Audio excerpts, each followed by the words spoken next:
Qu'est-ce que cette plateforme Raphaël ? Raphaël, en fait, c'est l'ambition d'avoir une plateforme effectivement d'information mais interactive. C'est-à-dire une plateforme où on va pouvoir fournir au monde francophone une information sur le long Covid, les symptômes qui peuvent apparaître, la durée, les répercussions, que ce soit dans la vie sociale, la vie professionnelle, l'état de santé en général, mais qu'elle soit dynamique dans le sens où nous serons à l'écoute des questions posées grâce notamment à cet agent conversationnel, le chatbot. À fur et à mesure que nous allons entendre, lire les questions qui seront posées par les utilisateurs, nous pourrons compléter notre information, l'adapter et essayer d'être au plus proche des préoccupations de la population francophone. La population, c'est les experts finalement du Covid long. Ce sont les patients qui ont eu le Covid, qui ont du Covid long ou qui sont inquiets de l'avoir et finalement c'est eux que nous écoutons et c'est grâce à eux que nous allons formuler les meilleures réponses pour la population. Et qu'est-ce qu'on peut imaginer de plus après avoir justement pris en compte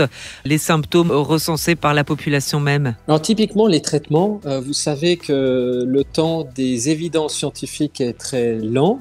Et en fait, nous avons l'impression que nous allons pouvoir percevoir des signaux de la population générale qui nous parlera de certaines approches, que ce soit de la physio, d'autres médecines plutôt complémentaires parfois, qui pourraient avoir marché pour une grande partie des patients avec Covid long. Et dans ce cas, nous partirons à la recherche du rationnel, du bien fondé de ces approches et le cas échéant, nous pourrons souligner l'éventuelle pertinence de ces traitements un peu plus rapidement que dans des modèles qui prennent des mois, des années et pour infirmer ou confirmer l'utilisation d'une thérapie de nouveau type médecine alternative. Quand on a recours à cette plateforme, la première question après avoir fait part de nos symptômes, c'est est-ce que vous en avez parlé à votre médecin ? Est-ce que ça va apporter vraiment quelque chose en plus d'aller voir son médecin ?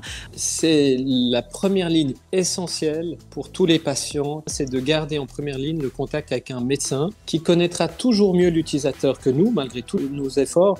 Et vous savez peut-être que nous déployons de notre côté beaucoup d'énergie et d'efforts pour rédiger des recommandations, des guidelines pour que le médecin de famille de l'utilisateur soit le meilleur professionnel de santé à consulter.